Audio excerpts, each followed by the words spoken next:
저녁 7시 이정우는 아내의 사무실 밖에서 그들이 결혼이라 부르는 연극을 끝내기로 마음먹고 서 있었다. 어떤 남편들은 시간이 지나면서 나타나는 신호들을 무시했을지도 모른다. 특히 아내가 예전에는 단 한 번도 늦게까지 일한 적이 없었다면 말이다. 정우는 그 사실을 알아차렸고 문제를 해결하기로 결심했다. 그는 이 상황이 2개월 동안 계속되었다고 추정했고 아내인 박서현이 빨간색 하이힐을 신고 출근하는 것을 본 바로 그 시점을 정확히 기억해냈다. 서현은 하이힐을 끔찍이 싫어했고 드물게 참석하는 결혼식이나 특별한 날, 특히 침실에서만 신었다. 그곳에서 그녀는 빨간 하이힐에 하얀 스타킹, 예쁜 레이스 브라와 티팬티를 조합했다. 정우는 허벅지까지 오는 그 하얀 스타킹을 정말 좋아했고 그들의 성생활이 훌륭하다고 믿었다. 하지만 서연은 직장에 하이힐을 신고 간 적이 단 한 번도 없었고 이것이 정우를 의아하게 만들었다. 그는 무슨 일이 있냐고 물었고 그녀는 상사와 회의가 있어서 전문적으로 보이고 싶다고 설명했다. 서연은 잠시 멈칫하더니 뒤도 돌아보지 않고 계속 걸어갔다. 정우는 그녀의 선택에 대해 조용히 생각하며 그것이 과연 전문적이면서도 절제된 태도와 관련이 있는지 궁금했다. 진실은 시간이 지나면서 서서히 드러났다. 처음에는 몇 시간에 불과했지만 곧 일주일에 며칠씩 하루에 2~3시간으로 늘어났다. 정훈이 진실을 깨달은 것은 서연이 처녀 파티에 참석했을 때였다. 그녀는 클럽, 술집, 바를 싫어했고 저녁 식사나 커피를 더 선호했다. 그녀는 술 마시는 것을 탐탁지 않게 여겼고 알코올 중독자들을 경멸했다. 정우는 분당에 있는 그녀의 상사 최강민의 집에서 열린 3번째 처녀 파티까지 그녀를 따라갔다. 정우는 이전 모임들 덕분에 그 장소를 알아볼 수 있었고 기다렸다. 1시간 후 그녀의 의도를 확인한 그는 4개의 타이어 바람을 모두 빼버리고 집으로 돌아왔다. 서연은 타이어 사건은 무시했지만 딸 진아에게는 이야기하며 누군가가 단순히 바람만 뺀 것에 안도감을 표했다. 진아는 이야기의 진실성을 의심했고 서연은 타이어가 칼로 찢기지 않은 것에 매우 감사하다고 주장했다. 정우는 그녀에게 트렁크에 공기주입기를 넣어두라고 고집했다. 서연은 친구들과 댄스클럽에서 밤을 보냈다고 인정하며 앞으로는 그런 일을 피하겠다고 제안했다. 정우는 변호사와 상담했고 이혼 절차를 시작했으며 그 결과 지금 그는 그녀의 사무실 근처 차 안에 앉아 있는 것이었다. 21년의 결혼 생활이 끝나는 것에 대한 아쉬움에도 불구하고 그들은 딸의 다가오는 졸업식과 17살 딸 진아의 탄생을 기다리고 있었다. 진아는 정훈의 자랑이자 기쁨이었다. 그들은 변호사가 꿈이었던 접수원 서연이 정훈의 계약 분쟁을 도와주면서 처음 만났다. 2년간의 행복한 연애 끝에 결혼했고 정훈은 서연이 최강민 밑에서 일하기 시작하기 전까지 자신의 결혼 생활이 행복하다고 믿었다. 정훈은 장시간 근무하는 트럭 운전사였지만 주말 여행을 통해 최대한 가족과 시간을 보냈다. 진아의 일정은 스포츠 활동이나 다른 재미있는 활동들로 꽉 차 있었고 그들은 함께 강릉으로 가서 바다를 보거나 파주 아울렛으로 가서 쇼핑과 휴식을 즐겼다. 서연의 배신은 그녀의 선택이 드러나기 전까지는 눈에 띄지 않았고 그녀가 신었던 신발은 그들의 관계를 끊어버렸다. 서연은 점차 정훈과 멀어졌고 이전에 그녀의 불륜을 전혀 몰랐던 그는 그녀의 태도가 나빠지는 것을 알아차렸다. 그는 그녀를 미행했던 그날 밤을 회상하며 대화를 시작했다. 우리 오늘 저녁 먹고 영화나 보러 갈까? 모처럼 금요일에 쉬는 날인데 당신이랑 시간 보내고 싶어서. 당신이 먼저 말 걸었네. 그녀가 대답했다. 알잖아. 금요일은 내 친구들 만나는 날인 거. 걔네들은 안전운전사로서 나한테 의지하고 있다고. 하룻밤 정도는 걔네들끼리 알아서 하게 둬. 당신 그 긴 근무 시간 때문에 그리고 그런 밤들 때문에 내가 당신 얼굴이나 제대로 보는 줄 알아. 당신이 밤낮으로 운전이나 해야 하는 그런 직업만 아니었어도 우리가 더 많은 시간을 함께 보낼 수 있었을 텐데. 아니잖아. 난 이걸 20년 동안이나 참아왔어. 그냥 받아들여. 나중에 봐. 작별 인사도 없이 그녀는 떠났고 그는 망연자실했다. 그는 그녀를 따라 주차장으로 갔고 그녀가 떠나는 것을 목격하자마자 열쇠를 집어들었다. 그리고 서둘러 그들의 동네를 따라갔다. 그들의 집에서 빠져나가는 길은 미로 같은 거리들 사이에 단 하나의 출구뿐이었다. 그는 큰 길에서 그녀를 따라잡았고 최강민의 집까지 그녀를 미행했다. 그는 주말 내내 그녀를 피했고 월요일에 변호사와 상담하기로 결정했다. 그는 파괴적인 방식을 원하지 않았고 단지 그들의 결혼 생활이 평화롭게 끝나기를 바랐다. 그녀의 말과 행동에서 그녀가 더 이상 자신을 원하지 않는다는 것을 느끼며 그는 이 미끄러운 밧줄을 계속 붙잡고 있어야 하는지 의문이 들었다. 그는 자신이 싸우지 않아도 그녀가 그녀의 상사를 가질 수 있다고 믿었다. 그는 그 주 월요일 딸에게도 비슷한 감정을 표현했다. 그녀가 상사와 관계가 있다고 밝혔을 때 그는 그녀가 자신을 속이고 있다고 믿었다. 그의 딸은 그를 아빠라 부르며 이 정보를 인정했고 지난 몇 달간의 차이를 알아채지 못했을 수도 있지만 그는 아니라고 말했다. 설마요, 아빠. 믿을 수 없어요. 제가 엄마를 상사 집까지 따라갔어요. 친구들이랑 논다고 했는데 사실이 아니었어요. 곧장 상사 집으로 갔다고요. 근데 엄마 타이어는 클럽에서 망가졌다면서요. 아니야, 내 딸아. 그건 아빠가 한 짓이야. 그녀 남자친구 집 바로 밖에서 말이야. 그녀가 클럽에 가지 않았다는 걸 깨달았을 때 믿기지가 않네요, 아빠. 나도 마찬가지야. 하지만 사실이란다. 그의 딸은 차 안에서 그의 옆에 앉아 피할 수 없는 불꽃놀이를 기다렸다. 확실하세요? 절대 안 돼. 진아가 물었다. 아니, 내 딸아. 모든 게 끝났어. 그녀는 아빠의 신뢰를 배신했고 아빠의 마음을 산산조각 냈어. 난 그런 배신은 견딜 수 없어. 설령 그녀에게 이유가 있었다 해도 말이야. 장기간의 불륜을 정당화할 이유는 없어. 만약 그녀가 술에 취해서 한 번 일어난 일이라면요. 어쩌면 폭행을 당했다면 달랐을지도 모르지. 아니, 그녀는 이 길을 선택했어. 그녀는 날 배신했어. 신뢰는 결코 사랑할 수 없는 사람에게 가장 중요한 것이다. 신뢰할 수 없는 사람은 결코 사랑할 수 없다. 나를 그렇게 배신한 사람을 나는 결코 사랑할 수 없다. 우리의 결혼은 끝났다. 진아는 창문으로 두 남자가 차에 다가오는 것을 언뜻 보았다. 정말 멍청한 놈이야. 박서연이 그들의 변호사 사무실 창밖을 내다보며 최강민에게 말했다. 그녀는 사무실 창문이 틴팅되어 있는 것에 안도의 한숨을 내쉬었다. 믿을 수가 없네.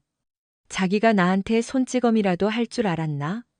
저기엔 사랑 같은 건 없어. 그저 동물적인 본능일 뿐이지. 최강민이 서연을 유혹하는 데는 6개월이 걸렸다. 그는 아내를 대신할 사람으로 그녀를 꿰었다.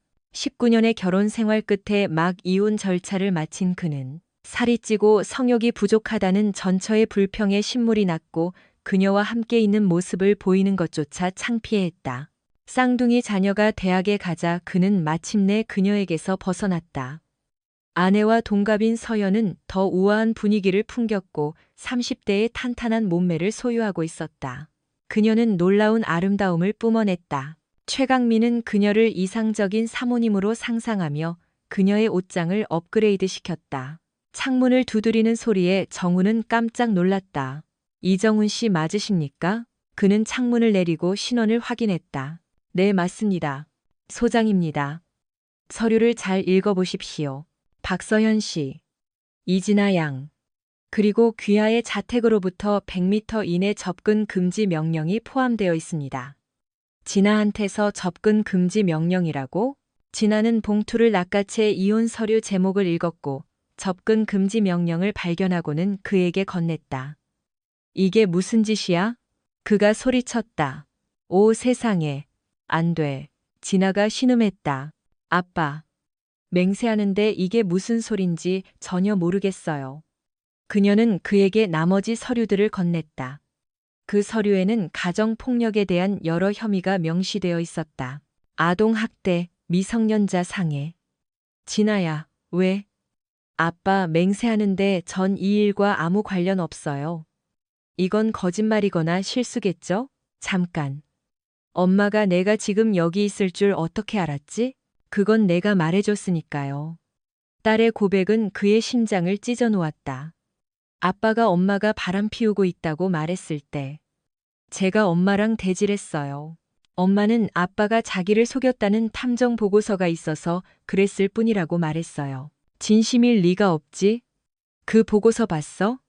아니요, 아빠 대신 엄마를 믿었어요. 엄마가 날 함정에 빠뜨리게 둔 거야? 내 딸아, 왜?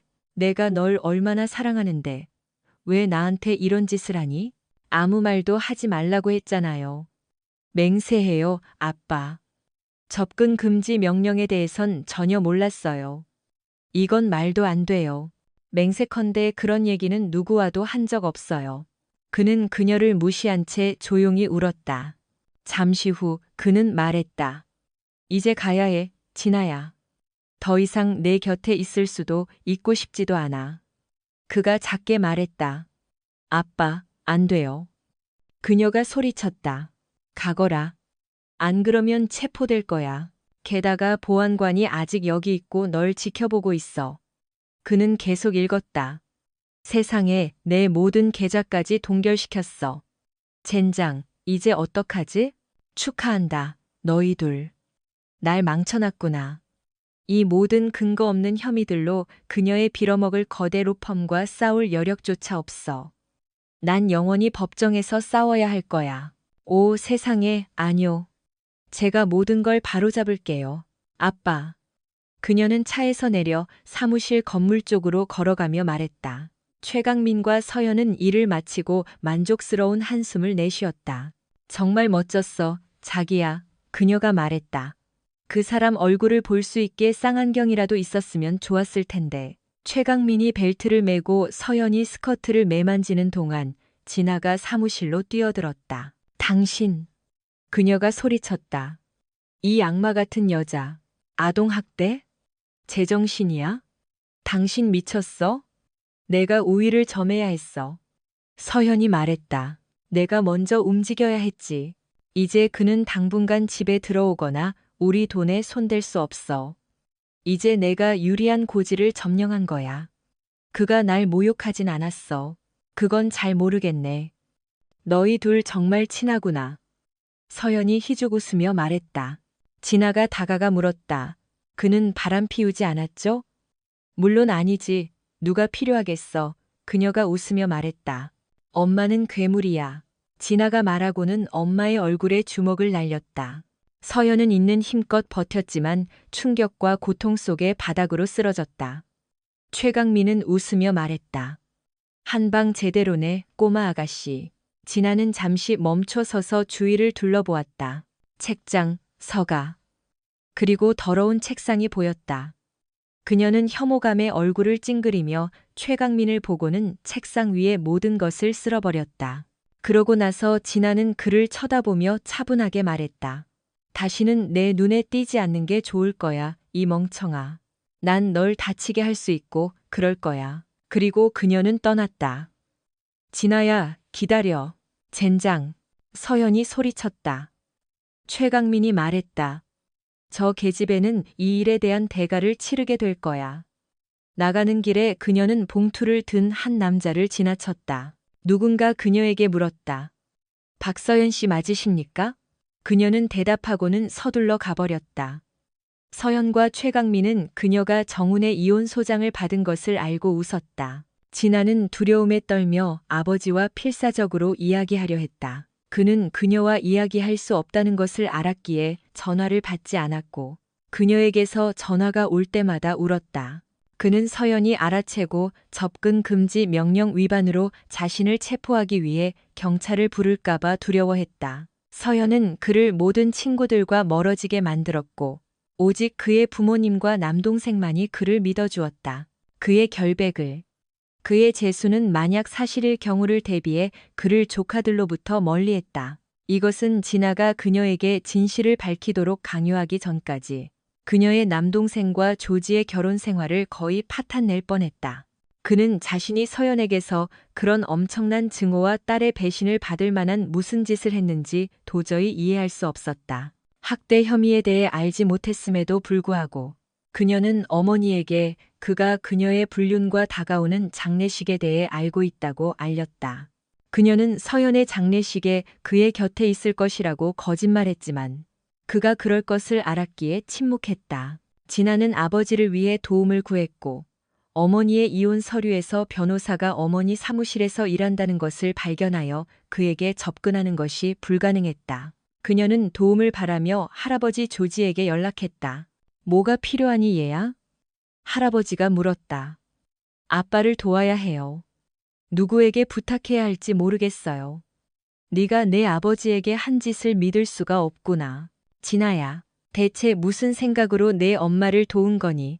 할아버지? 전부 거짓말이에요. 전 아무 짓도 안 했어요. 전부 엄마와 그 변호사 때문이에요. 말 조심하렴, 얘야. 죄송해요, 할아버지. 맹세하는데 전 그를 어떤 일로도 비난하지 않았어요. 그녀와 대질하는 것이 그런 폭발로 이어질 줄은 전혀 몰랐어요. 알겠다. 내가 할 수 있는 일이 있는지 알아볼게. 할아버지, 아빠 거기 계세요? 통화할 수 있을까요? 이 명령이 해제될 때까지는 연락할 수 없단다. 내 엄마가 알아채고 경찰에 신고할까봐 두려워서 전화가 올 때마다 우신다. 변호사가 재판 날짜를 잡았지만 그때까지는 아무것도 할 수 없어. 진아는 울면서 말했다. 할아버지, 아빠한테 사랑하고 보고 싶다고 전해주세요. 만나면 전해주마. 진아는 전화를 끊고 흐느껴 울었다. 몇 분 후 진정된 그녀는 엄마의 방으로 들어가 새 속옷과 옷들을 계단 아래로 던지고 옷 더미를 앞마당으로 가져갔다. 일부 옷에는 아직 상표가 붙어 있었고 그녀는 엿이나 먹어라 라고 말하며 창고에서 휘발유를 가져와 옷에 붓고 성냥으로 불을 붙였다. 엄마가 곧 돌아올 것을 깨달은 진아는 불타는 옷 더미 위에서 마시멜로를 구우며 접이식 의자에 앉아 있었다. 서연은 차를 몰고 마당으로 들어와 진아를 보고는 설명을 요구하며 소리쳤다. 아니 엄마, 내가 미쳤지. 아빠가 나랑 얘기 못하는 날들만큼 당신에게 대가를 치르게 해주기로 했어. 이 학대 혐의를 취하하지 않으면 당신 물건을 더 부술 거야. 날 건드리면 당신의 학대 행위를 신고하고 당신 남자친구가 나한테 속옷 보여달라고 한 것도 모두에게 알릴 거야. 걱정 마, 엄마. 내가 그 사람하고 얘기할 때까지는 모든 게 연기처럼 사라질 거야. 젠장. 서연은 집에 들어가며 소리쳤다. 그녀는 정훈에게 전화했지만 예상대로 그는 전화를 무시하고 듣지도 않은 채 메시지를 삭제했다. 곧이어 소방차 한 대와 경찰차 한 대가 이웃집에 화재 신고를 받고 도착했고 경찰관과 소방관이 진아에게 다가갔다. 무슨 일이죠, 아가씨? 경찰관이 물었다. 엄마가 작아진 옷을 버리고 싶어 해서 태우라고 하셨어요. 진아가 설명했다. 앞마당에서 불을 피우는 건 명백히 안 됩니다. 어머니 집에 계신가요? 그가 물었다. 네, 계십니다. 원하시면 호스로 불을 끌게요. 한 소방관이 제안했다. 이 선 가라만 불을 지피는데 뭘 사용했나요? 아니면 그냥 옷만 태웠나요? 그녀는 자랑스럽게 인정했다. 휘발유 한 통 전부요, 그녀가 말했다. 물은 없지만 우리는 모래가 좀 있어요. 제가 가져올게요. 소방관이 불을 끄는 동안 말했다. 경찰관이 초인종을 눌렀다. 서연은 딸과 대질할 준비를 하다가 경찰이라는 것을 깨달았다. 불은 저희가 처리할게요. 별일 아닙니다, 경관님. 서연이 그가 말을 꺼내기도 전에 말했다. 부인, 집 마당에서 통제되지 않은 불을 피우는 것이 시 조례 위반이라는 것을 알고 계셨습니까? 몰랐습니다. 그녀가 이를 갈며 대답했다. 여기 벌금 고지서입니다. 그냥 납부하시면 법정에 갈 필요는 없습니다. 다음에는 부인 안 입는 옷은 자선단체에 기부하는 것을 고려해 보십시오. 더 어려운 사람들이 쓸 수 있도록요. 그녀는 문을 닫았다. 서연의 변호사는 다음 주 월요일 접근 금지 명령 심리에 참석했고 그것이 거짓으로 발부된 것을 알았기에 연장하지 않기로 결정했다. 그것은 이미 시간을 벌고 정훈의 평판을 더럽히는 목적을 달성했다. 정훈의 변호사는 서연을 위증죄로 기소해달라고 요청했다. 판사는 기만 행위에 대한 설득력 있는 증거가 부족하다며 위증죄 기소 요청을 기각했다. 접근 금지 명령은 해제되었지만 거짓 고발과 자산 동결로 인해 극도로 낙담한 정훈에게는 별 위안이 되지 않았다. 아내의 배신, 그리고 가장 고통스러웠던 딸의 배신. 생계를 위해 고군분투하던 그는 직장을 그만두고 술에 의존하며 비참하게 살았다. 서연과 진아가 집에 없는 어느 날 오후, 정우는 자물쇠가 바뀌었음에도 불구하고 차고 문이 열려 있는 것을 보고 집을 방문했다. 그는 상자와 쓰레기 봉투에 담긴 자신의 소지품들을 발견했고 서연이 결혼 앨범과 가족 사진을 남겨둔 것을 알아차렸다. 그는 문제들로 인해 긴장감이 있었지만 가족과 계속 연락을 유지했다. 부모님이 정신과 의사를 만나보라고 권했지만 그는 거절했다. 그는 자신의 비참한 삶을 확인시켜줄 사람이 필요 없었다. 서연의 회사는 무자비한 캠페인을 벌여 그의 고용주에게 접근 금지 명령과 학대 혐의를 알렸고 이는 정훈의 해고로 이어졌다. 그의 계약서에 있는 품위 유지 조항은 이런 상황을 다루기 위해 만들어졌지만 만약 그가 더 나은 정신 상태였다면 이 일을 제기할 수 있었을 것이다. 하지만 그 순간 그는 무력감을 느끼며 아무것도 할 수 없었다. 정훈의 행방은 미스터리로 남았고 연락은 가족과의 전화 통화로 제한되었다. 그가 유일하게 목격된 것은 의무적으로 참석해야 했던 이혼 재판 기간 동안 정훈은 변호사와 판사와만 교류했다. 진아는 그 기회에 그와 소통하려 했지만 그는 매번 워킹데드의 한 장면처럼 아무런 인식 없이 그녀를 무시했다. 서연은 최강민이 자신의 조종 노력을 통해 그녀에게 영향을 미치기 훨씬 전부터 정훈에 대한 원한을 키워오며 벌어지는 사건들의 희열을 느꼈다. 그녀의 감정은 길고 긴 법적 다툼 끝에 증오로 변했다. 이혼 절차가 마무리되자 정훈은 자신의 자산 지분을 되찾고 성공적으로 매각했다. 정훈은 변호사의 도움으로 집을 살 수 있었고 트럭 소유권도 유지했다. 그러나 아동학대에 대한 거짓 소문은 기소되지 않았음에도 불구하고 마을에서 일자리를 찾는 데 방해가 되었다. 새 출발을 선택한 정훈은 부산으로 이사해 트럭 운전사 일자리를 구하고 픽업 트럭에 소지품을 실었다. 진아가 도착했을 때 그는 부모님께 작별 인사를 했다. 아빠, 죄송해요. 이 모든 일이 일어나지 말았어야 했어요. 그녀가 말하며 그를 껴안으러 달려갔다. 그는 대답 없이 울었다. 너는 증거도 없이 내 엄마 편을 들었고 일은 이렇게 된 거야. 그녀를 놀라게 하려면 내가 먼저 소송을 제기했어야 했어. 이제 왜 그랬는지 알겠어. 모르겠어요. 죄송해요. 이제 갈게요. 이 아동 성추행에 대한 거짓 고발은 절대 사라지지 않을 거야. 한번 그런 혐의를 받으면 지워지지 않는 낙인이 되지. 언젠가 내 엄마와 그 애인은 이 일에 대한 대가를 치르게 될 거야. 잘 가거라, 진아야. 할머니는 널 목숨보다 더 사랑한단다. 할머니가 진아를 안고 있을 때 그는 그 기회를 틈타 트럭에 올라타 떠나버렸다. 서연, 나랑 결혼해 줄래요? 최강민은 이혼이 확정된 날 청혼했다. 완료됐어, 최강민 씨. 오, 그럼요. 그녀는 울며 그를 껴안았고 식당에서 소란을 피웠다. 자, 우리 집 가서 축하하자. 그녀는 계산서를 지불한 후 제안했다. 최강민의 큰 집으로 이사하고 개조할 생각에 들뜬 서연은 그의 전처가 고른 못생긴 가구와 커튼을 버릴 계획이었다.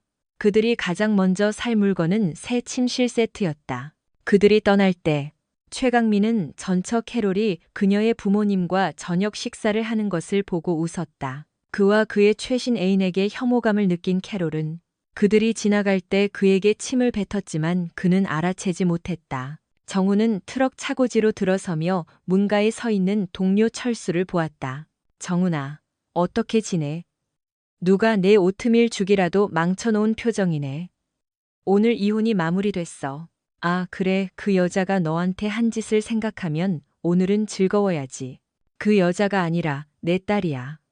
걔가 그 여자 편을 들었고 난 더 이상 견딜 수가 없어. 전화하고 이메일 보내는데 도저히 걔랑 얘기할 수가 없어. 아마 정신과 의사를 만나봐야 할 것 같아. 아마 스트레스를 좀 풀어야 할 거야.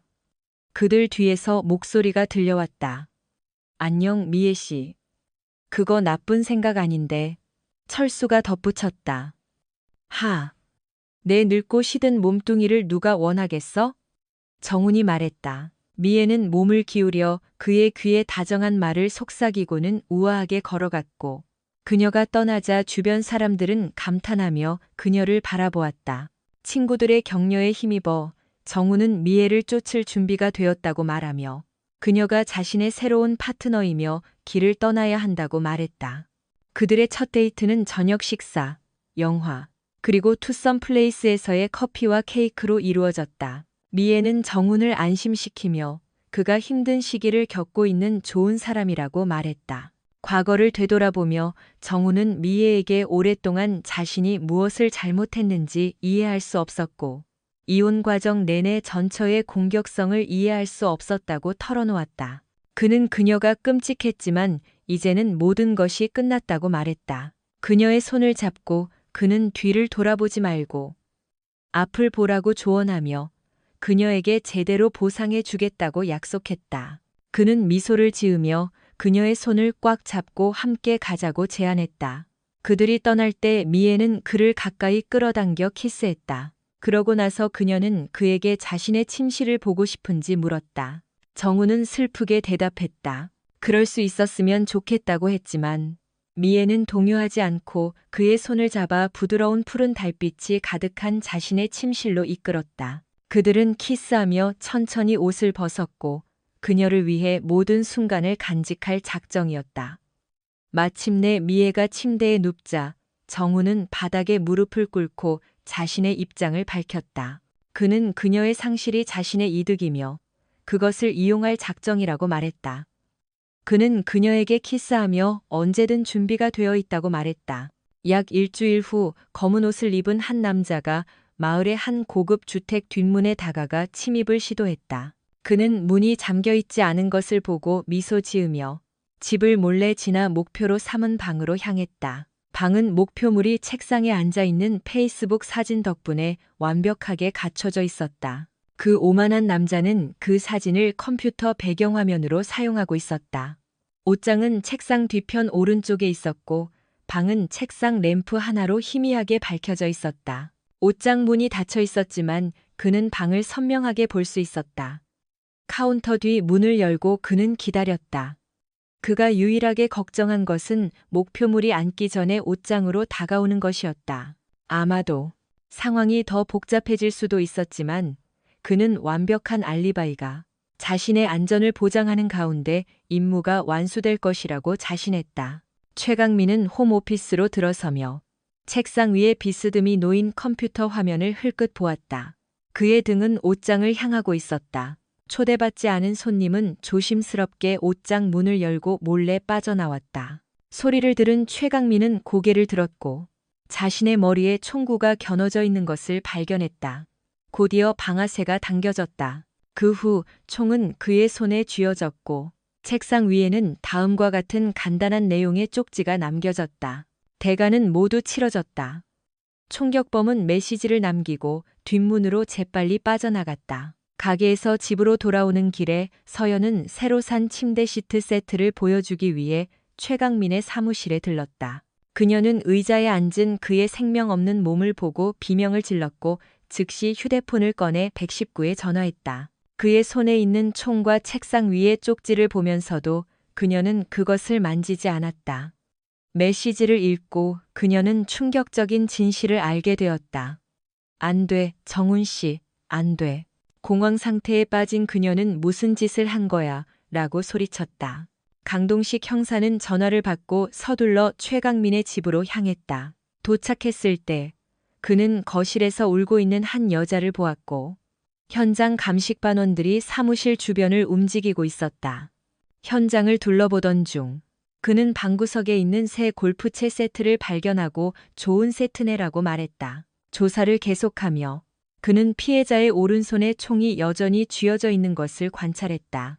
현장에 가장 먼저 도착한 경찰관 중 한 명에게 그는 현재 상황에 대해 물었고 총기 자살 사건이라는 것을 알게 되었다. 사건의 주역은 변호사 최강민으로 집주인이었으며 시신을 발견하고 119에 신고한 박서연 신부과 함께 있었다. 컴퓨터에는 서명 없이 단 한 문장으로 된 타이핑된 쪽지가 있었다. 강 형사는 그녀에게 쪽지가 담긴 비닐봉지를 건네며 눈살을 찌푸리고 서연에게 그것의 의미를 물었다. 서연은 그것이 자살이 아니라 전 남편인 정훈이 그를 죽였다고 설명했다. 최강민은 무기를 싫어했고 그런 종류의 총을 소유하지 않았다. 서현은 정훈이 최강민이 자신을 빼앗아갔다고 느껴서 그런 짓을 했다고 믿었다. 그녀는 인정했다. 데이트 관계는 두 사람 모두 아직 결혼한 상태에서 끝났다. 강 형사는 최강민의 전처로부터 버림받은 것에 대한 분노 등 잠재적인 동기를 고려했다. 서연은 자신이 어디에 있었는지에 대한 알리바이를 제공했고 화창한 일요일 오후 강 형사는 이정훈을 방문하여 전날 밤 그의 행방에 대해 물었다. 정훈은 록포드를 거쳐 트럭을 운전하고 있었고 오후 9시 30분에 터미널에 도착했다고 설명했다. 강 형사는 그에게 최강민의 명백한 자살에 대해 알리며 불일치점을 암시했다. 정훈은 추가 정보를 제공하며 향후 연락을 위해 새 휴대폰 번호를 주었다. 강 형사는 떠나면서 왼손잡이가 오른손으로 자신을 쏘고 유서를 타이핑한 것, 그리고 그의 손에 총기 흔적이 없는 것과 같은 자살을 둘러싼 이상한 점들에 대해 생각했다. 이러한 불일치점들은 그가 시카고 전역에서 추가 조사를 준비하면서 그를 괴롭혔다. 형사가 떠난 후 정훈은 자신의 의자에 앉았다. 부엌 식탁에서 철수가 정훈에게 그 모든 것이 무슨 의미인지 묻자 정훈은 킥킥 웃으며 전 약혼녀가 자멸한 것을 믿을 수 없다고 말했다. 철수는 정훈의 알리바이가 정확하기를 바란다고 말했고 그들은 웃으며 맥주병을 부딪혔다. 장례식 맨 앞줄에 앉은 서연은 훌륭한 남편에게서 자신을 너무나 쉽게 빼앗아간 남자를 애도했다. 그녀는 핵공격에 가담하도록 자신을 설득하고 삶을 바꾸기 위해 좋은 사람을 죽인 남자를 위해 눈물을 흘렸다. 그녀는 자신의 트럭 운전사를 깊이 사랑했다. 최강민 밑에서 일하기 전 그녀는 남편을 노리고 있었지만 최강민은 즉시 그녀를 표적으로 삼았고 트럭 운전사에 대한 비꼬는 말과 길 위에서의 그의 진지하지 않은 말들로 그녀를 지치게 만들었다. 최강민에게는 너무 쉬웠다. 그는 정훈이 길 위에서 긴 낮과 때로는 밤을 보내는 동안 그녀가 잊고 있던 씨앗을 심었고 그것은 자라났다. 서현은 약혼자를 잃은 것 때문에 울어야 할지 남편과 딸과의 관계 파탄 때문에 울어야 할지 결정할 수 없었다. 모든 것이 시간 낭비처럼 보였다. 그녀는 주변의 소음을 듣지도 신경 쓰지도 않았고 최강민의 시선도 알아채지 못했다. 전처와 딸들은 그의 죽음에 대해 그녀를 비난했다. 장례식에 와서 조의를 표할 수도 있었잖아. 서연이 주말을 맞아 대학에서 온 딸의 집에 다가가며 말했다. 진아는 엄마를 뚫어지게 쳐다보며 말했다. 아빠를 망친 남자에게 존경을 표하라고 어떻게 감히 말해요? 엄마나 잘해요. 그 쓰레기 같은 놈을 남자라고 부르지도 말았어야 했어. 그녀는 문을 쾅 닫고 집을 떠나 위스콘신 주 라크로스에 있는 대학으로 긴 운전길에 올랐다. 강 형사는 상관과의 회의에 앉아 논의했다. 사건은 진전이 없었고 모든 용의자의 알리바이가 확인되었다. 이정훈의 트럭 추적 장치는 메디슨에서 시카고로 가는 길에 정차한 곳이 없음을 보여주었고 시간도 정확했다. 창고 직원들은 그를 운전사로 확인했다. 박서연의 영수증과 CCTV는 그녀가 사망 추정 시간에 메이시스, 빅토리아 시크릿, 스타벅스에 있었음을 보여주었다. 쉰들러의 전처와 딸들은 그녀의 생일을 축하하기 위해 부모님, 오빠, 제수와 함께 저녁 식사를 했다. 강 형사가 물었다.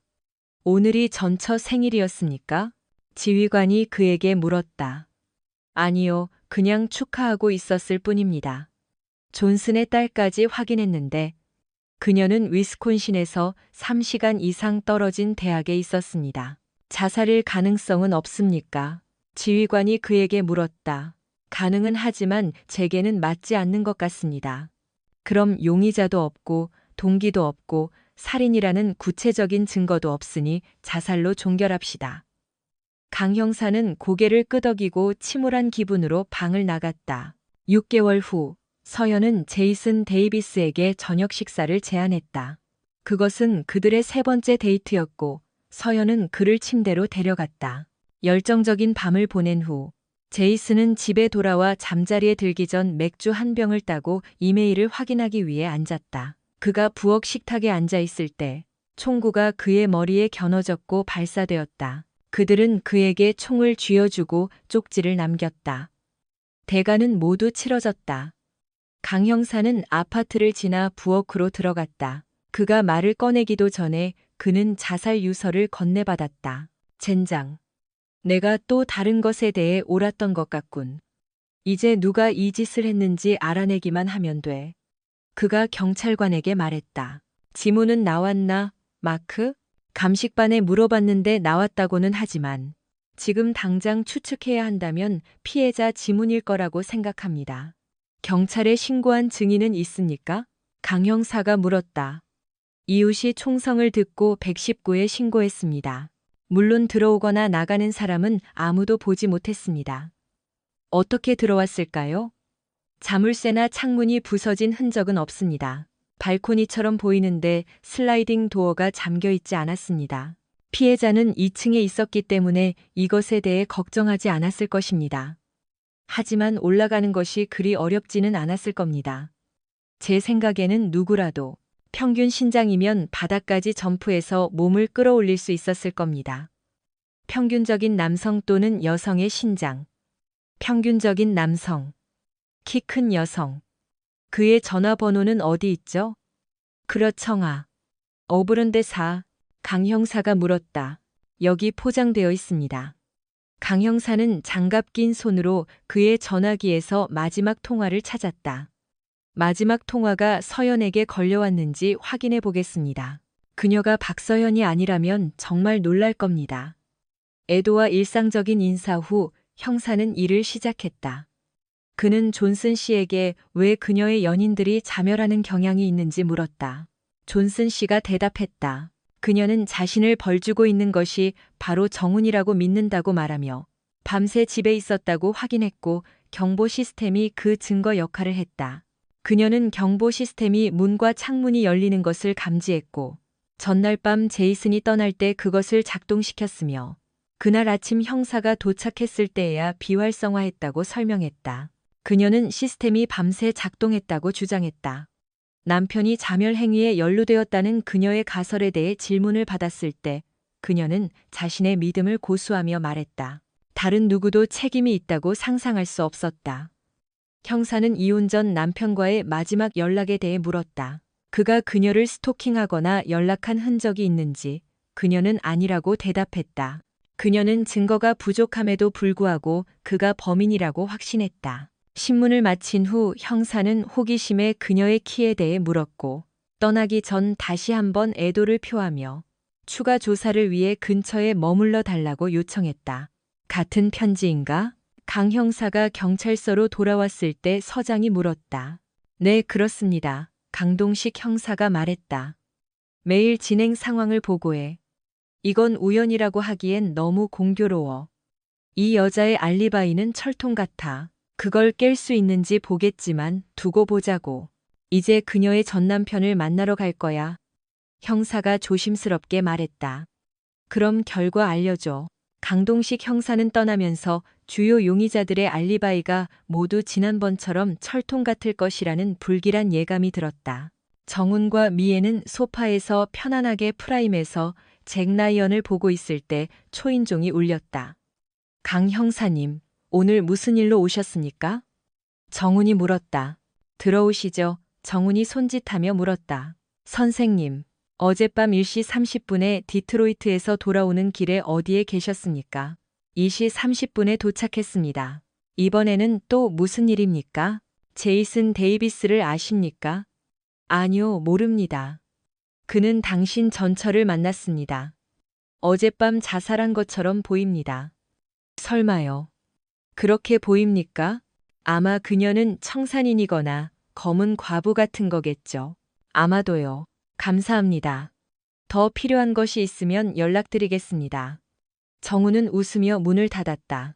무슨 일이야? 자기? 미애가 물었다. 내 전처 애인 중 하나인 것 같아. 죽었어. 오, 세상에. 그녀는 숨을 헐떡이며 손으로 입을 가렸다. 그래, 내가 안 죽어서 다행이야. 알리바이. 그 멍청이들을 처형하는 놈이 내가 길 위에 있을 때만 계속 골랐으면 좋겠어. 정훈의 전화가 울렸고 그는 진아인 것을 보고 무시했다. 미애는 눈살을 찌푸리며 말했다. 그녀는 기회조차 얻지 못할 건가요? 이게 왜 필요한지 모르겠어요. 그녀는 당신을 그리워해요. 그녀는 나에게 등을 돌렸고 우리는 이야기했다. 뭐라고? 그가 소리치며 일어섰다. 그녀는 그를 안심시키며 진정하라고 조언하고 그의 결정에 개입하지 않을 것이며 결국 그가 감당해야 할 일이라고 강조했다. 그녀는 그의 옛 친구가 최근에 그가 태그한 스시 식당을 보고 페이스북에서 여전히 그를 팔로우하고 있으며 그를 위해 기뻐한다고 언급했다. 그녀는 그의 옛 친구가 정기적으로 그에게 안부를 묻는 문자를 보내고 그와 연락하고 싶어 한다고 알려주었다. 그녀는 그의 옛 친구가 매주 그녀에게 전화해서 친밀한 대화를 나누고 그의 활동과 행방에 관심을 보였다고 회상했다. 그녀는 그의 옛 친구가 그녀가 그의 일정을 통제하는 것을 존경하고 그가 항상 집에 있을 것이라는 확신에 감사했다고 묘사했다. 필요할 때 그녀는 어린 시절의 여행과 경험, 이른 아침 귀가, 그리고 그의 여행 이야기로 가득 찬 아침 식사에 대한 그들의 대화를 회상했다. 그는 그 기억들을 떠올리며 한숨을 쉬었다. 미애야, 사랑하지만 제발 이 일에서 빠져줘. 그녀는 그를 껴안고 말했다. 난 이 일과 아무 관련 없어. 난 널 어떤 일에도 끌어들이지 않을 거야. 모든 건 너에게 달려 있어. 그는 그녀에게 그들이 함께하는 것을 허락하지 않을 것이라고 단호하게 말했다. 그는 고개를 끄덕이고 그녀를 꽉 껴안고 프로그램을 멈췄다. 난 그냥 그녀가 범죄 현장에 있었다는 것을 입증할 만한 것이 아무것도 없습니다. 서장님. 사실 범죄 현장에 누가 있었다는 증거도 없습니다. 강제 침입 흔적도 지문이나 발자국도 혈흔 분산 패턴에 이상한 점도 없습니다. 만약 똑같은 메모가 아니었다면 저는 두 사건 모두 자멸 행위로 종결했을 겁니다. 강 형사는 상관에게 X의 알리바이에 대해 보고했고 지휘관은 그것이 철저하게 보호되었는지 물었다. 강 형사는 그것을 원자로에 비유했다. 그 후 그들은 쉰들러 전처의 행방에 대해 논의하며 그녀가 새 애인과 함께 클럽 CCTV에 찍혔다고 언급했다. 2년 후 서연은 아이들이 학교에 있는 동안 남자친구와 데이트를 했다. 자멸 사건들 이후 그녀는 데이트 습관을 바꾸고 남자와 데이트하는 것을 피하기로 결정했다. 그러나 그녀는 계속해서 가벼운 만남에 참여했지만 성병에 걸린 후 다시 생각하게 되었고 안정된 삶을 원했다. 그녀는 랜스 포레스트와 데이트를 시작했다. 한 달 후 그들의 관계는 공개되었다. 일부 사람들은 그녀의 접근 방식이 무모하다고 생각했지만 불행하게도 랜스는 집에서 축구 경기를 보다가 총에 맞아 사망했다. 총은 그의 손에서 발견되었다. 이전과 같은 어조로 그는 휴대폰을 받았고 샴버그의 스테나넨 형사로부터 인사를 받았다. 아내는 자신과 관련될 수 있는 미해결 사건이 있는지 물었다. 강 형사는 유료 자살과 관련된 사건이 있다고 확인했다. 아내는 자신도 그런 사건이 있다고 언급했고 이는 강 형사를 놀라게 했다. 안센은 고인의 여자친구로 밝혀진 박서현과의 연관성에 대해 물었다. 강 형사는 서연의 전남편 알리바이에 대해 물었고 안센은 그가 지나갈 때 매우 견고했다고 확인했다. 안센. 그 당시 메디슨을 통해 안센은 서연이 집에 혼자 있었고 그녀의 보안 시스템이 알리바이를 제공했다고 말했다. 이번에는 서연이 30분 이내에 중국 음식을 배달시켰다. 이웃의 긴급 전화에 따르면 총격은 이 시간대에 발생했다. 서연의 집이 피해자의 아파트와 매우 가까웠음에도 불구하고 그들은 그 시간 내에 그녀가 어떻게 범죄를 저지를 수 있었는지 알 수 없었다. 강 형사는 이 평가에 동의했고 그들은 다음 날 다시 만나 파일을 비교하기로 결정했다. 그러나 그들의 노력에도 불구하고 모든 조사는 계속되었고 새로운 용의자는 나타나지 않아 사건은 미해결로 남았다. 정훈과 미애는 강당에 앉아 진아가 학사 학위를 받기 위해 무대로 걸어가는 것을 지켜보았다. 정훈은 자랑스러움에 활짝 웃었고 솟아오르는 눈물을 닦아내야 했다. 미애는 그의 손을 꽉 잡고 그 위에 키스했다. 식이 끝나고 차로 걸어가는 동안 미애는 그가 매우 사랑하는 사람에게 전화하기를 바란다고 말했지만 그는 거절하며 그 사람이 그들 편에 서기로 선택했다고 설명했다. 그가 아니라 그녀의 어머니였고 나중에 어머니의 행동에 대해 죄책감을 느꼈을 때에야 후회했다. 그는 그녀의 지지 부족에 배신감을 느꼈고 그것이 자신의 삶에 미친 결과를 강조했다. 미애는 그의 감정을 인정했고 그는 그 사람이 선택을 했으며 모두가 그것을 받아들여야 한다고 반복했다. 미애는 그의 결단력에 눈살을 찌푸리며 그의 손을 잡고 이혼 전에도 그렇게 고집이 셌는지 물었다. 그는 그렇게까지 고집스럽지는 않았다고 인정했다. 5년 후 서현과 진아는 맨 앞줄에 앉아 있었다. 장례식장의 추모실은 이정훈의 조문과 장례식을 위해 많은 사람들로 붐볐다. 정훈은 결혼식에서 진아의 손을 잡고 입장한 지 4주 만에 췌장암으로 사망했다.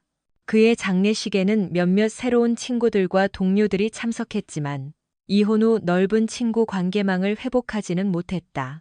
그의 옛 친구, 이웃, 동료 대부분은 그들이 알고 지냈고 수년 동안 연락이 끊겼던 좋은 사람에게 조의를 표하기 위해 왔다. 그의 여자친구인 미애도 참석했다. 그들은 결혼하지 않았고 그녀는 매우 노력했다. 서연이 자신의 남자에게 입힌 고통에 대해 그녀를 비난하지 않으려고 했다. 그의 가장 친한 친구인 철수는 진아에게 아버지의 마지막 몇 년에 대한 이야기를 들려주었고 그녀가 결코 알지 못했을 이야기들로 그녀의 마음을 채워주었다. 미애는 그가 말기 진단을 받았을 때 진아의 말을 듣고 화해하도록 설득한 마지막 사람이었다. 수년 동안 그는 진아로부터 온 편지를 버리고 이메일을 삭제하고 전화를 거부했다. 재회는 때마침 이루어졌고 이것이 그의 마지막 몇 달이라는 것을 알았다. 진아는 상당한 비용을 감수하며 결혼 날짜를 앞당겼다. 그녀의 가장 깊은 소원, 아버지가 그녀를 복도를 걸어 내려가는 것을 이루기 위한 긴급 절차에 대한 수수료 인상. 눈물 어린 재회와 재단으로 이어지는 복도를 걷는 것은 정훈이 마지막 전투에 굴복하기 전 마지막 평화를 가져다 주었다. 그의 마지막 말은 진아와 재회하게 해준 미애에 대한 감사와 그녀와 결혼하지 못한 것에 대한 사과였다. 그녀는 이해했고 결혼하라고 압력을 가한 적이 없었다. 그들은 행복했다. 미애는 진아에게 그가 항상 그녀를 그리워했고 어머니가 돌아가시기 몇 년 전에 그녀와 연락하지 않은 것을 후회했다고 말했다. 진아는 그들의 화해 순간들을 공유하며 그가 뒷줄에서 조용히 그녀의 졸업식에 참석했고 미애도 그의 곁에 있었다고 말했다. 그는 그녀의 경력을 지켜보았고 스트리무드의 형사로서 그녀의 업적을 자랑스러워했다. 헤럴드 신문에서 오려낸 기사들이 그의 집벽에 붙어 있었다. 그는 그녀의 업적을 소중히 여겼고 그녀를 범죄 현장 전문가라고 불렀다. 미애는 그가 그 모든 것 때문이라고 말했다고 확인했다. 어렸을 때 가족은 함께 콜롬보와 범죄학 쇼를 보았다. 그는 그녀가 시카고나 다른 대도시로 가서 더 중요한 일을 해야 한다. 진아는 추도식 내내 미소를 지으며 이혼 후 아버지의 삶에 대한 이야기를 들었다. 그녀는 마침내 미애를 만나게 되어 기뻤고 그들은 여전히 가끔 이야기를 나눴다. 그의 새로운 삶은 가능한 한 최선이었고 그는 평화롭게 세상을 떠났다. 장례식이 끝난 후 그녀는 마지막으로 기도하며 그가 마침내 평화를 찾은 것에 대해 신께 감사했다. 서연은 추도식과 장례식 내내 진아와 다시 연결되려고 노력했지만 나중에 점심 식사에서 부적절한 발언으로 모든 것을 망쳤고 모두가 떠난 후 서연만 혼자 남았다. 진아는 외쳤다. 드디어 평화를 찾았네. 진아는 놀라며 대답했다. 무슨 소리예요? 난 아빠가 망칠까봐 몇 년 동안 관계를 피했어요. 그는 경찰에 의해 무죄가 입증됐다고요. 진아는 분노하며 선언했다. 이 쓸모없는 암소야. 이제 그가 없으니 신나서 놀 수 있겠네. 네가 변했기를 바랐는데. 이제 네가 지옥에서 썩기를 바란다. 서연은 설명하려 애쓰며 얼굴을 찡그렸지만 진아는 그녀의 말을 끊었다. 다음에 널 볼 때는 우리가 널 땅에 묻을 때일 거야. 서연의 간청에도 불구하고 진아는 결론을 내렸다. 잘 가요, 엄마. 잘 됐네. 내 연애 생활의 행운을 빈다. 이것이 엄마와 딸 사이의 마지막 대화였다. 10개월 후 서연과 그녀의 남자친구 찰리 할리는 고급 스테이크 하우스에서 저녁 식사를 했다.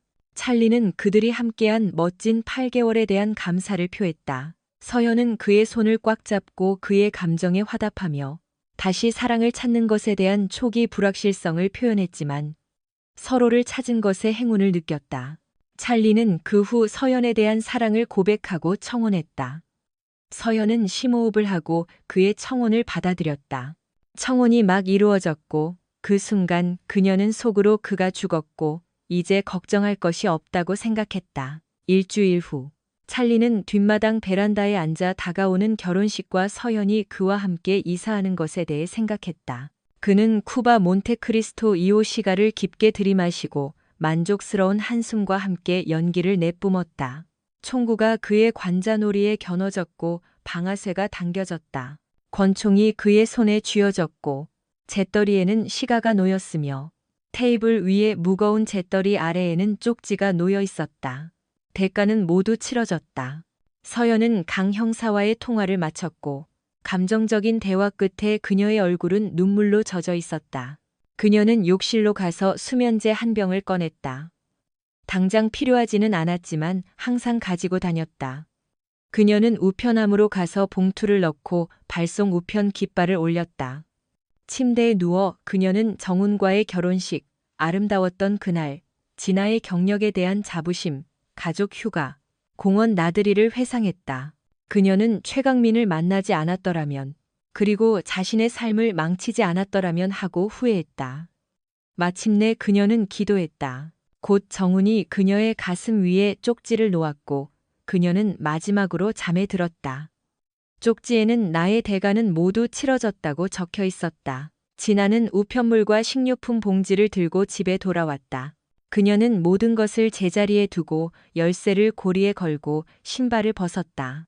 남편 블레이크는 경찰로서 두 번째 야간 근무를 해야 했기 때문에 자정 가까이 되어서야 집에 돌아올 것이었다. 집의 고요함을 즐기기 위해 그녀는 캘리포니아 카베르네 한 병을 따고 잔을 가득 채웠다. 한 모금 마신 후 그녀는 우편물 더미로 다가가 편지 한 통을 발견했다. 그녀는 놀라 소리쳤다. 발신인 이름이 박서연인 것을 읽고 그녀는 봉투를 찢어 엄마의 마지막 메시지를 읽었고 엄마의 자멸 행위 뒤에 숨겨진 진정한 의미를 깨달았다. 오 엄마, 오 엄마. 그녀는 텅 빈 집에서 외쳤다. 그녀는 휴대폰으로 강 형사에게 전화했다. 강 형사님, 이정훈과 박서연의 딸 제니 스탠거입니다. 아가씨 어머니의 자멸 소식을 듣게 되어 유감입니다. 감사합니다. 적어도 조사는 안 해도 되겠네요. 네, 뭘 도와드릴까요, 제니? 엄마에게서 편지를 받았어요. 자백서예요. 뭐라고요? 그가 집 안으로 소리쳤다. 사실은 살인이었던 모든 자멸 행위를 자백하는 전화. 분명 그녀는 미쳤어. 이걸 믿을 수가 없어, 세상에. 알겠습니다. 최대한 빨리 저를 만나러 오세요. 그녀는 첫 페이지를 벽난로에서 태워 완전히 타버리도록 했다. 편지에는 다음과 같이 적혀 있었다. 나의 사랑하는 제니, 너에게 이 마지막 선물을 바친다. 나의 후회, 내가 믿든 안 믿든. 나는 진심으로 너를 사랑하고 내가 너에게 끼친 모든 고통에 대해 사과한다. 고의가 아니었어. 너와 내 아버지를 상처 입힌 것은 내가 한 일 중 최악이었다. 나는 그런 짓을 한 적이 없어. 찰리가 제거되었을 때 당신이어야 한다는 것을 확실히 알았어. 나는 내 벌을 받아들이고 당신이 나를 벌하게 만든 것에 대해 사과한다. 이제 당신이 내 배신으로 인한 고통 없이 살 수 있기를 바란다. 이 페이지를 찍고 두 번째 페이지를 경찰에게 줘. 두 번째 페이지는 나의 완전한 자백이야. 나는 모든 것에 대한 책임을 진다. 모든 것이 내 잘못이야. 당신에게서 빼앗은 세월을 되돌릴 수는 없지만 당신의 용서와 평화를 간절히 바란다. 미래의 내 손주들에게는 우리가 어떻게 우리 삶을 망쳤는지에 대한 이야기가 아니라 좋았던 시절의 이야기를 들려주렴. 너의 장수를 기원한다. 그리고 블레이크와의 행복한 결혼 생활을 기원한다. 너를 유혹하려는 누구에게도 유혹당하지 마라. 진심으로 사랑한다. 엄마 추신, 제발 누군가에게 도움을 청하고 내가 절실히 필요했던 그 도움을 받기를 바란다. 그 지친 편지는 비용의 무게를 담고 있었다. 제니, 네가 이것을 받았을 때 나는 이미 내 목숨을 끊었을 거야. 더 이상 죄책감의 무게를 견딜 수 없어. 나는 이 남자들, 내 연인들의 목숨을 끊었어. 그들은 나를 내 아버지에게서 빼앗아간 대가를 치러야 했어. 나는 항상 그의 것이었어. 아마도 이제 나는 그와 재회할 수 있을 거야. 신께서 나를 용서하시기를. 너에 대한 내 사랑은 영원하다. 최강민이 나타나기 전에 우리 삶을 망친 것에 대해 미안하다. 우리는 한때 이상적인 가족이었어. 진아의 엄마. 진아는 강 형사의 책상으로 다가가 그가 권하는 의자에 앉기 전에 인사를 나눴다. 강 형사는 편지를 읽고 진아를 의심했던 것에 대해 유감을 표했다. 진아는 동의하며 엄마의 행동에 대한 불신을 표현하고 엄마가 몇 년 전에 정신을 잃었을지도 모른다고 추측했다. 그녀는 단지 그들을 해치기 위해 남자들과 데이트한 엄마의 동기를 이해할 수 없었고 그것이 혼란스러웠다. 진아는 그것이 어느 정도 범죄 현장에서 그녀의 행방을 확인할 수 없고 구체적인 증거가 부족하다는 점을 고려할 때 그녀의 어머니가 여러 건의 살인에 책임이 있다는 것은 이치에 맞았다. 그녀는 항상 아버지나 쉰들러의 전처일 수도 있다고 생각했지만 그들의 알리바이 또한 반박할 수 없었다고 말했다. 진아는 모든 것이 살인, 어머니의 고통, 그리고 자신의 고통 때문이었다고 믿음을 표현하고는 경찰서를 떠나면서 강 형사에게 작별 인사를 했다. 진아는 환하게 미소 지으며 고개를 저었다. 멈춰서 차 문을 열고